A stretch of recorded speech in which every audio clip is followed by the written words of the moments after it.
শুভ দুপুর সবাইকে। খাবারের আইটেমে চলে এলাম। আজকে কি রান্না করেছি সেটাই তোমাদের সাথে শেয়ার করব। প্রথমেই আছে সাদা ভাত বেড়ে নিয়েছি, পটল ভাজা, এখানে আছে চিংড়ি মাছ দিয়ে আলু দিয়ে এঁচোড় দিয়ে তরকারি, এখানে আছে বরবটি আলু পোস্ত, এখানে আছে ডাঁটা দিয়ে মাছ দিয়ে ঝোল, ডাঁটা আলু মাছ দিয়ে পাতলা মাছের ঝোল, এখানে আছে ঝিঙে পোস্ত, আর শেষ পাতে আছে আচার, ঘরে বানানো আচার।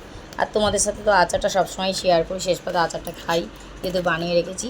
এখন আমের সিজন, তাই আমের আচার বানিয়ে রেখেছি। দেখো তো আমার আইটেমগুলো কেমন লাগলো অবশ্যই কমেন্ট করো তোমরা।